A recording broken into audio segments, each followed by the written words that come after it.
Messieurs, dames, bonjour ou bonsoir et bienvenue dans ce nouvel atelier dans lequel on va explorer, on va voir comment on fait du tracking dans Blender. Le tracking dans Blender est très vaste et permet de faire énormément de choses pour les effets spéciaux. Entre autres, on peut faire du tracking caméra qui permet de suivre les mouvements d'une caméra réelle de plateau pour la transcrire en mouvement d'une caméra 3D.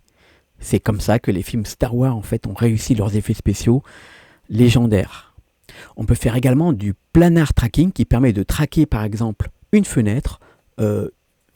Disons que vous roulez sur l'autoroute et vous voyez une publicité. Vous pouvez traquer les 4 points de cette publicité pour la remplacer par une autre affiche. Ça, c'est du planar tracking. On peut faire également en caméra tracking, on peut faire le mouvement de la caméra et le mouvement de la caméra en pivot. C'est-à-dire vous avez la caméra sur un pivot, sur un trépied, et vous avez bougé uniquement des rotations. Et bien ça aussi, donc, ça permet de le faire assez facilement. Et il reste un tracking qui est assez complexe, qui est le tracking objet. Et c'est celui-là qu'on va explorer aujourd'hui, donc le tracking objet. On verra les autres trackings par la suite si vous avez envie. Alors le tracking objet, ici vous voyez, on a l'impression que les tentacules sont au niveau de mon visage, alors qu'en réalité, elles sont comme ça, dans l'espace 3D. Voilà. Donc elles bougent comme ça, c'est juste des petites tentacules collées au visage.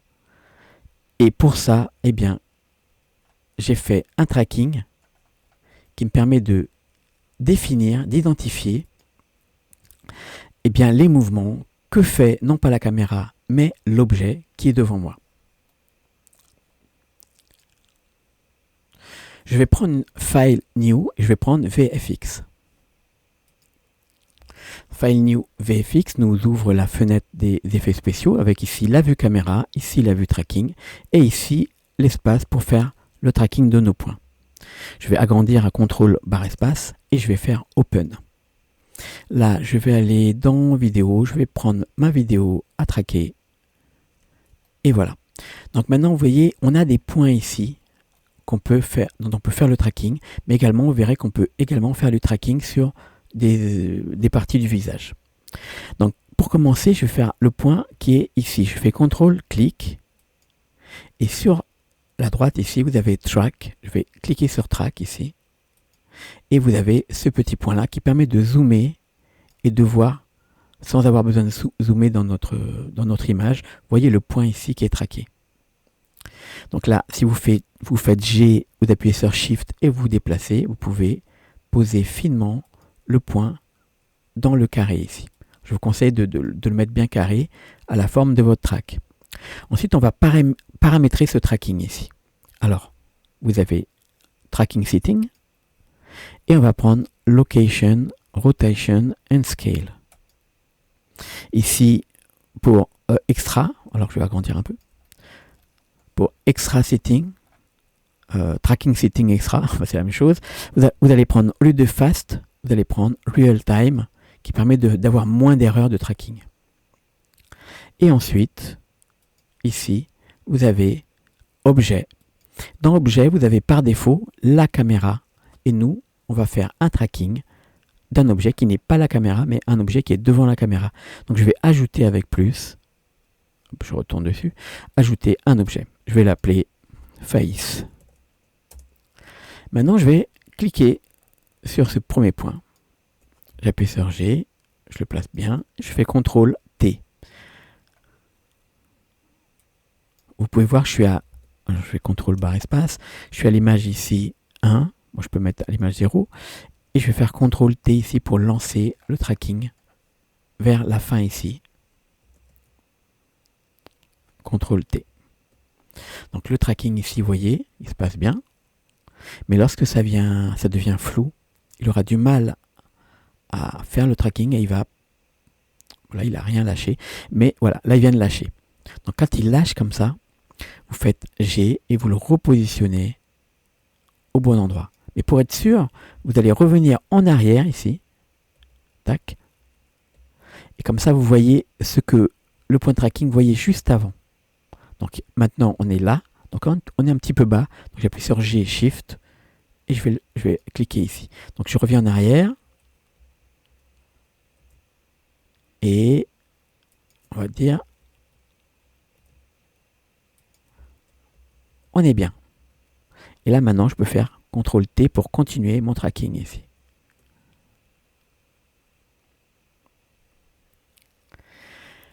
Alors, je vais arrêter en réalité mon tracking à 200 parce que c'est suffisant ici.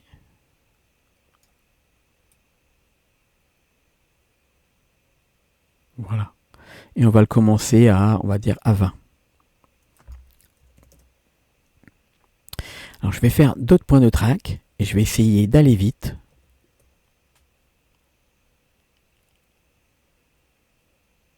Alors, vous voyez que ça a lâché ici. Je vais l'enlever. Je vais remettre à 20 et je vais prendre ici comment on appelle ça, une féature, enfin quelque chose de déjà fait, un preset. Je vais prendre Blurry Footage. Donc Blurry Footage, il va me définir. Hop, il va me définir. Alors je vais rajouter un point. Et ici, je peux lui dire que je peux tester déjà ici. Je vois sur Green, il voit ça. Sur Red, il voit ça. Et sur Blue, il voit ça. Donc je vais lui demander de filtrer ici, de faire le tracking sur Red. Donc maintenant, je regarde. Je vais prendre Lock Rot Scale. Le normalise, il est important si vous êtes par exemple en plein air et qu'il y a de l'ombre qui vient parfois changer. Donc on peut cliquer sur Normalise. Et ensuite, Real Time. Ok, on va lancer CTRL T.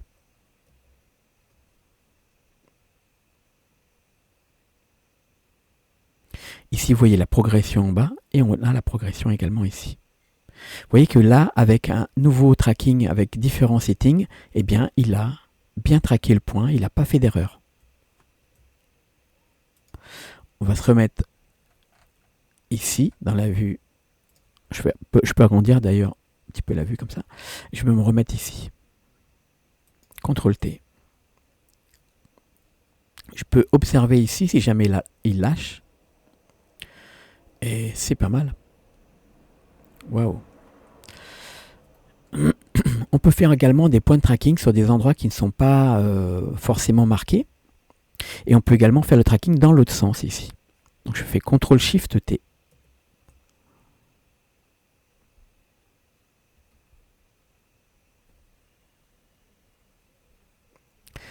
CTRL-SHIFT-T, donc c'est pour aller dans ce sens-là. Et CTRL-T,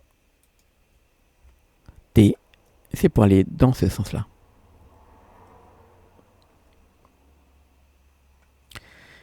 Il vous faut au minimum 8 points de tracking. Donc là, j'en ai 2, 3, 4, 5, 6,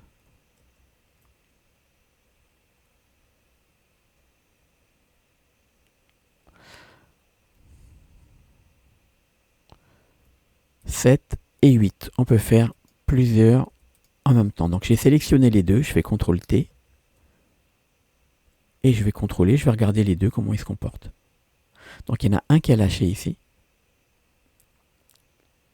Si vous revenez dans cette fenêtre, hop, tracking, ah c'est là.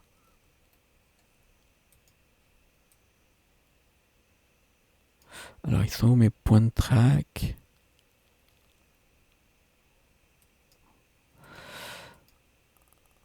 Ok. Ah, je suis que en location là ici. Donc je vais prendre location scale. Donc je vais reprendre ici. Hein. Donc je reviens en arrière. Dès qu'il a lâché, ma fenêtre ici change de couleur. Tac, vous voyez, ça devient rouge comme ça. Enfin, là, je reviens en arrière, un petit coup en avant, et là je vais me positionner donc par rapport à cette image là. Donc je fais en avant, et c'est ici. CTRL-T.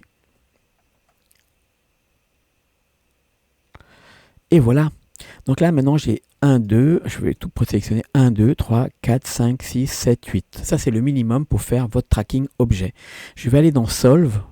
Et on va voir ce que ça donne avec 8 points. On peut en mettre beaucoup plus pour avoir plus de précision. Je vais faire un solve ici, objet motion. Il me dit que at last a command track are need. Alors apparemment ils sont pas. J'ai dû changer les settings. Là je suis en location, pardon, je vais faire X. Je vais mettre ici. Je vais faire location scale. Et j'appuie sur normalise. CTRL T. CTRL Shift T pour aller dans l'autre sens. Je vais faire la même chose ici avec. Je vais regarder s'il y a un autre point qui n'est pas traqué de la même façon.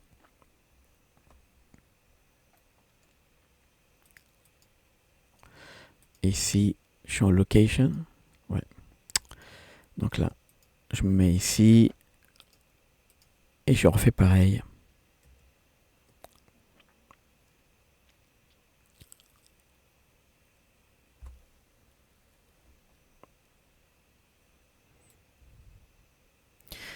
Je vais prendre tous les points. Et je fais un solve. Ah, il en manque encore. Bon, je vais en rajouter un. Ici. Allez, contrôle. Alors, je vais prendre ici. Location, rotation, scale. Previous frame, normalise.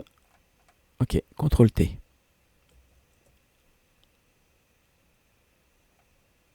Lorsqu'il va perdre le point, donc vous allez voir ici, ça change de. Je vais dans track. Ça change de couleur. Donc là, je reviens en arrière. Tac. Ah, il avait perdu depuis longtemps. Donc là, je suis bien. J'avance. Je suis pas bien. Donc je fais G. Je le positionne. Je peux relancer pour voir si ça fonctionne. Non, il a perdu. Donc là, je suis là. J'avance. Il est bien. J'avance.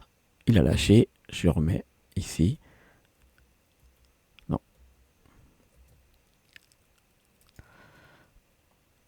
Ah, j'ai. Alors, je peux essayer ici. CTRL T. Ah, il a lâché. Alors je reviens en arrière. Le point il est juste là.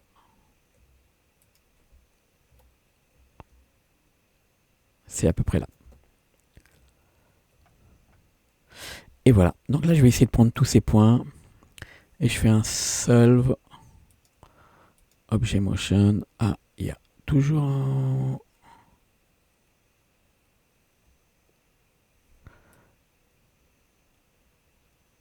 Ah oui, parce que là il commence de 1 à 30. Alors du coup ça va pas. Pour calculer, alors on va prendre ici pour le calcul, il a besoin d'une rotation. Donc je vais lui dire de 98 à 122. Et là, il va me faire un solve par rapport à ce. Alors, certains points n'ont pas fonctionné, mais j'ai une erreur de 0,5 qui n'est pas mal. Je vais prendre ici, pour avoir la taille de mon objet, je vais prendre 2 points. Je vais prendre celui-ci et celui-ci. Et je vais dire de me faire un scale par rapport à ces 2 points de 0,1. C'est à peu près 10 cm. Je ne sais pas, peut-être un petit peu moins, mais je fais cette scale. Donc là, il me place la taille de l'objet, 0,28, presque 30 cm, c'est à peu près ça, entre ça et ça, on va dire. La distance, par contre, elle est de 0,6 à peu près de ma caméra. Et je fais... Et on est bon. Alors là, maintenant, on va demander à ce qu'il me mette tout ça sur la vue 3D. Donc, je lui dis de me faire un setup tracking scene. Alors, setup tracking scene, il me met la caméra en background. Il me met des éléments si je veux faire de l'incrustation comme ça. Je les enlève, je n'ai pas besoin. Et il me place ici des points. Vous voyez, comme des empty. Alors ces empty, en fait, ils vont suivre dans la vue 3D et on peut les retrouver. Alors je ne sais pas où ils sont là du coup. Je ne les vois pas. Ah. Normalement, je dois les voir. Alors ils sont là. Ils sont là en tout petit. Ok, alors je vais replacer ma caméra. Je clique sur ma caméra. Je fais Alt R, Alt G. Et je vais faire une petite rotation ici. Alors effectivement, du coup, il considère que ma caméra est tout près de mon objet. Donc on a mon objet qui est ici. Alors je vais regarder quand même les paramètres de ma caméra parce que je ne les avais pas définis avant. Donc je vais dans caméra ici, 35 mm l'ouverture, c'est à peu près ça, je pense. La focale, ah bah non, plutôt 30, 35, allez je mets 30, comme ça. Et la taille ici par contre du coup je vais agrandir la taille de ma caméra ici. Pop, pop, pop. Alors background, on laisse tout ça.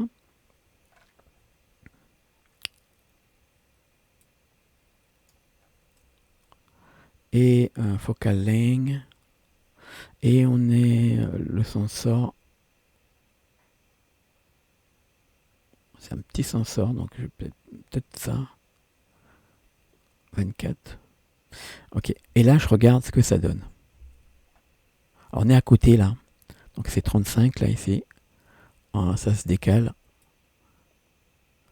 Et vous voyez que par rapport à la taille ici, à la focale. Alors je vais laisser 30, 35 pour la taille du sensor. Et ici, je vais changer ici la focale jusqu'à ce que ça coïncide avec mes points. Donc là, j'ai à peu près bien. Ok, je vais cliquer sur le point du nez ici. Je fais Shift S, curseur vers sélection. Alors j'ai mon curseur qui se place au niveau de mon nez. Alors il est tout près, on va voir ce que ça va donner.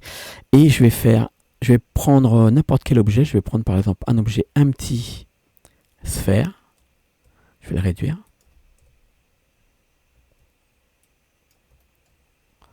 Et je vais l'orienter comme ça à peu près. Je vais le lever GZZ deux fois. S. Voilà. Je vais le placer comme ça. Et maintenant, je vais lui dire à cet objet qu'il est une contrainte objet solver vers l'objet qui s'appelle face et vers la caméra qui s'appelle caméra. Donc il a disparu. Je clique sur Set Inverse.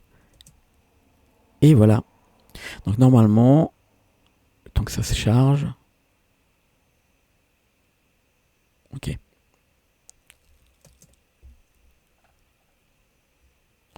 On a donc notre objet qui suit ici, qui est calé par rapport au mouvement de mon visage. Et voilà. Donc là maintenant, bien sûr, il ne vous reste plus qu'à ajouter un visage. Par exemple, un visage que vous allez faire happen et vous allez faire venir un visage de votre bibliothèque pour avoir le fond. Et éventuellement, vous pouvez placer d'autres objets par-dessus pour vous amuser. Alors, je prends un exemple ici. On va mettre un cube S.